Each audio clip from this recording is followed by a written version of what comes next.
welcome to Real Estate Unleashed. I am Regan Hilderbrand. You can find me on social media at Realtor Regan. And I am Bridget Quinn, and you can find me on social media, B Quinn Realtor. Hi, Bridget. Hi, Regan. Would you like to get into a war? A bidding war? We're going to sprinkle some. war. It's behind the scenes stuff. We're too many inside jokes behind the cameras. Yes. Behind the cameras. A little delirious today. A little too caffeinated. Not a bad thing. Or are we not enough caffeinated? Yeah, well, we'll find out. I'm still sipping on mine over here. What about wars? A little war on real estate Storage here. wars, bidding wars. Storage wars. I used to love Clone that Wars, show. Star Clone Wars. Ooh. I like wars. That's in your bio. of the star kind. So I'm going to share. We didn't plan this, but Bridget and I have been playing around a little bit with the AI stuff.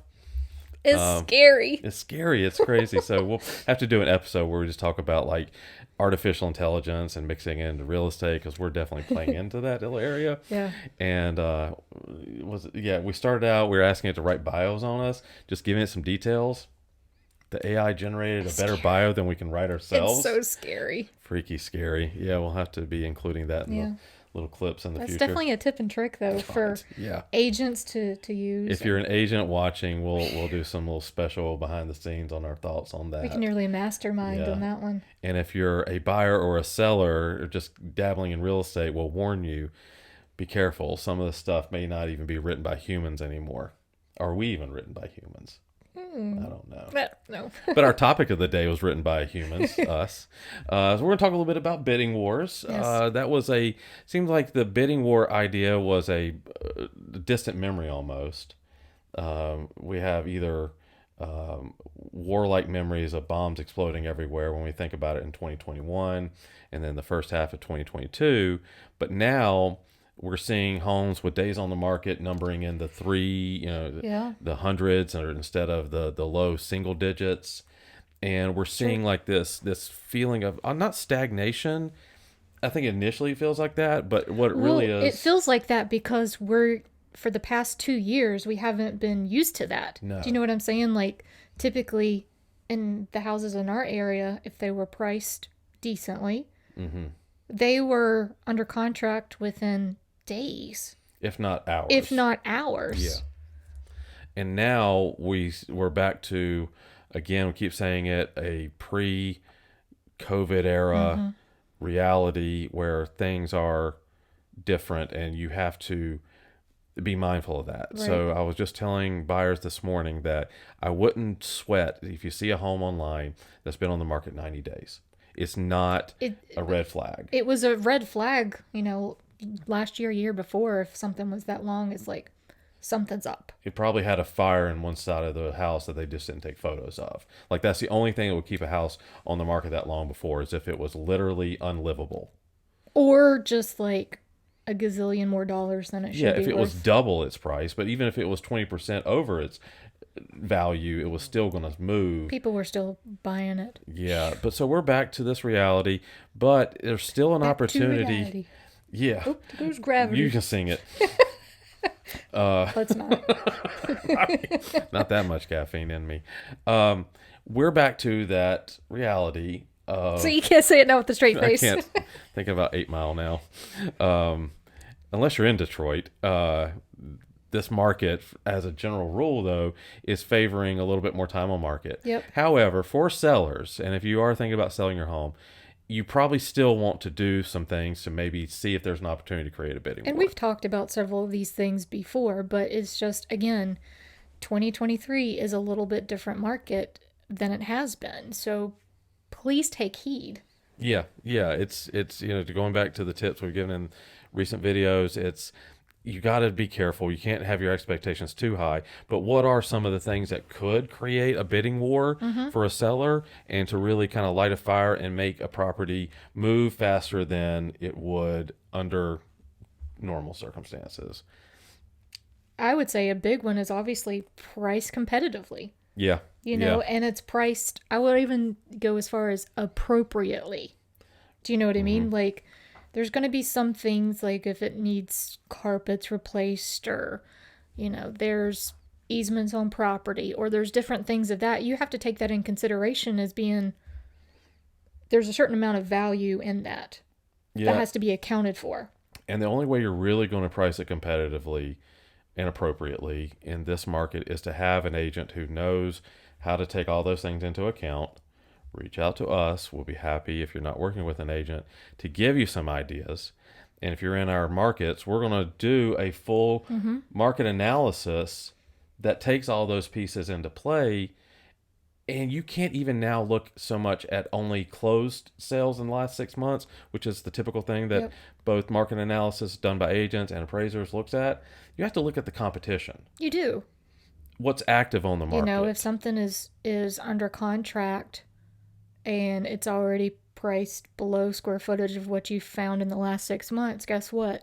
Generally speaking, that's going to be priced less now. And if you're trying to market your house at a certain price point and within a certain radius, there's other active listings that similar price, similar style, but they show better, then are you priced competitively? Exactly. You're going up against so much more competition in the market. And as we get into the spring, we just talked about this in a previous episode, there's going to be more and more of that. So, yeah, price competitively. It's a big one. Yeah. And I think the follow up to that one, the next bullet point would be affordable.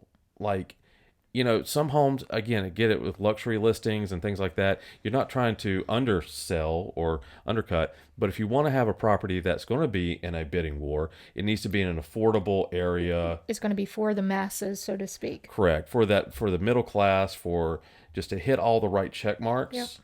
For maybe it's first time home buyers, maybe it's people just looking to get a good deal.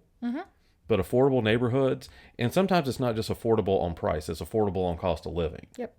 So is it in an area that's easily commutable, easy access to Interstates for traveling. highway, grocery stores, restaurants, good schools, Yep. easy access to those, affordable area, and affordable house. Big things. I mean, people are going to look for that, and that's going to elicit a lot more attention on that property, Right. especially when you combine it with being priced competitively Right. in that affordable area. Well, I think too, and part of that is people are generally looking for a single family home Yep. in that regards, and it's nothing against condos or townhouses, which tend to be lower in price, but they come with a cost of HOA dues or fees and things like that. Potato, and we can if you need help with us explaining the kind of the difference between the two and what goes into it, but generally speaking, more people look towards a single family home. Correct. Yeah. Single family is going to tick more boxes for most people. They don't want to pay the outrageous HOA fees that might come with a They don't want the townhome party or walls condo. Yeah. Party walls, shared parking, or two spaces and that's it. Everybody else has to park at the pool maybe. a lot more restrictions. HOAs tend to be more restrictive.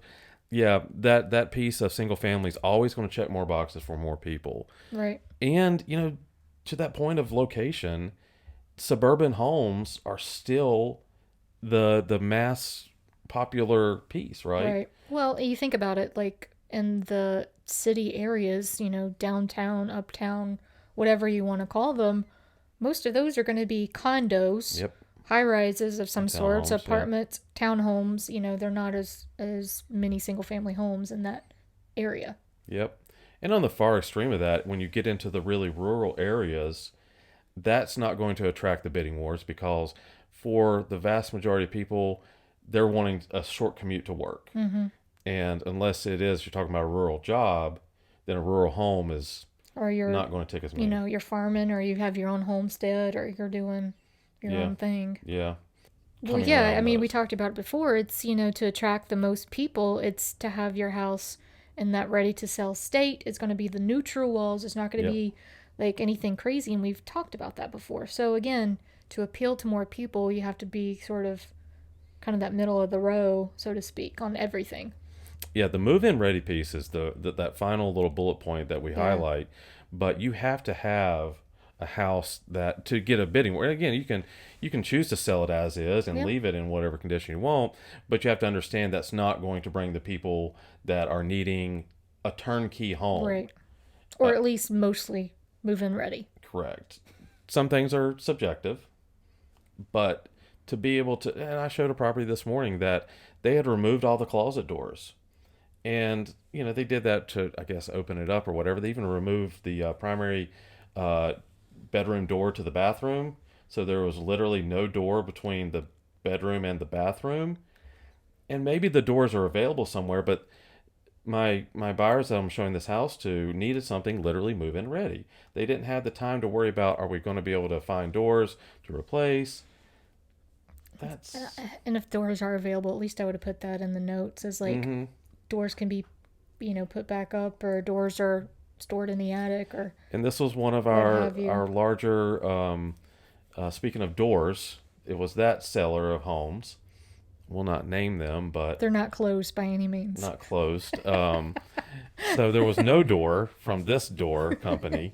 Um, and yeah, you don't know what you're getting into because it's an institutional buyer and seller that's just, take it as That's it a whole is. different ball game. Yeah, we could definitely talk more about that. But yeah. But the move-in ready piece, Yep. combine it with affordable, convenient, location, Yep. single family, and price competitively, you have All the tools to get that top dollar yeah, in multi-offer yeah, and situation you for want sure. the multi-offer, and it's still happening. Oh yeah. Had one myself just a couple weeks ago. We talked about it over Yep. near you Yep. that got into. I think we ended up with 8 offers, Nice.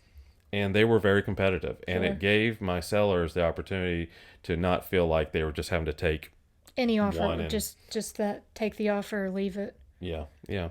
Bidding wars are still a thing. We can get you into a bidding war on the sell side. If you don't want to be in a bidding war on the buy side, though, maybe you want to flip that around a little bit.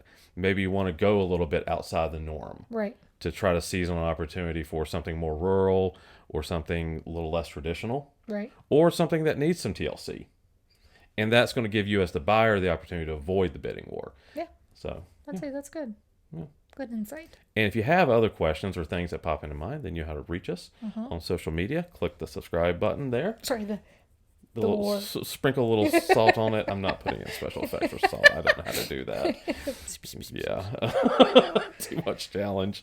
But reach out to us. Leave us a Yep. comment. Share the Please. post if you think you got friends and family that would find this information useful. And as always, you can find me on social media at Realtor Regan. And you can find me on social media, B Quinn Realtor, and we will see you next time. Thanks, guys. Bye.